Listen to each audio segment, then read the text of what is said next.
While they were eating, he took a loaf of bread, and after blessing it, he broke it, gave it to them, and said, "Take, this is my body." Then he took a cup, and after giving thanks, he gave it to them, and all of them drank from it. He said to them, "This is my blood of the covenant, which is poured out for many. Truly I tell you, I will never again drink of the fruit of the vine until that day when I drink it new in the kingdom of God." Anong paborito mong pagkain?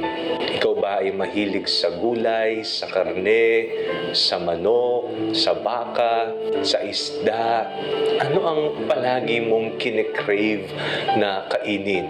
Nauuso po yung cravings kahit na hating gabi na, kapag nag-crave ka ng isang pagkain, talaga namang hindi ka mapapakali hanggat hindi mo ito nakakain. Craving, yan ang hinaing ng ating sikmura sa tuwing tayo ay may nais na kainin. Kapag tayo ay gutom, nilalamnan natin ng pagkain ng ating tiyan. Inaalagaan natin ang ating katawan, hindi natin ito pinapabayaan. At syempre, ang ating mga kinakain ay nakatutulong para maging healthy ang ating katawan. Kung ating pong binibigyan diin at pansin ang pagiging healthy ng ating katawan, kumusta naman po ang ating kaluluwa? Healthy po ba ang iyong kaluluwa? Ano-anong mga bagay ang iyong ginagawa upang masabi mong, "Naku Father, ako po mayroon akong healthy soul." Ngayong linggong ito, pinagdiriwang po natin ang solemnity of the body and blood of our Lord Jesus Christ. Ang misa para sa ating mga Katoliko ay ang pinakamataas na antas ng panalangin. Sa banal na misa, tinatanggap natin ang Panginoong nag-aalay ng kanyang sarili. Napakinggan po natin sa ating binasang ebanghelyo sa araw na ito. While they were eating, he took a loaf of bread, and after blessing it, broke it and gave it to them. Masdan po ninyo ang kanyang sinabi, "Take, this is my body." Kunin nyo ito ang aking katawan.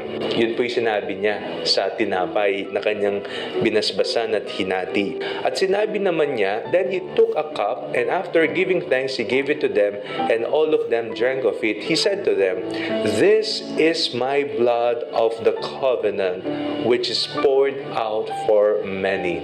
Ito ang aking dugo. Tayo po ay tumutupad sa utos ng Panginoon na, "Do this in remembrance of me." Gawin nyo ito bilang pag-alaala sa akin. Hindi po sinabi ni Jesus na ito ang simbolo ng aking katawan na dugo. It is not a symbol. Yung tinatanggap mo tuwing misa, hindi yun simbolo ng katawan ni Kristo, kundi yan mismo ang katawan ni Kristo na iyong tinatanggap. Ni wala kang mababasa sa Biblia na sinabi ng Panginoong Jesucristo na ito ay simbolo lamang. Ngunit ang kanyang sinabi, ito ang aking katawan, ito ang aking dugo. Ang Eucharistia ay ang ating baon habang tayo ay naglalakbay dito sa mundo. Tandaan po natin na mayroong katapusan ang ating paglalakbay dito sa mundo. Di po natin alam kung kailan tayo matatapos, kung kailan tayo mawawala dito sa mundo. Pero isa po ang sigurado, mapapanatili po nating malusog ang ating kaluluwa sa ating paglalakbay dito sa mundo kung ating patuloy na tinatanggap ang tinapay ng buhay, ang nagbibigay lakas sa atin, ang nagbibigay pag-asa sa atin, si Jesus sa tinapay at alak. Manalangin tayo. Panginoong Jesucristo, buong puso po namin kayong tinatanggap sa tuwing kami po ay dumadalo ng banal na misa. Maraming salamat po sa pag-aalay ng inyong sarili bilang tanda ng iyong pagmamahal sa sanlibutan. Panginoon, kayo po ang tinapay ng buhay at patuloy po kaming mabubuhay kasama ninyo. Amen.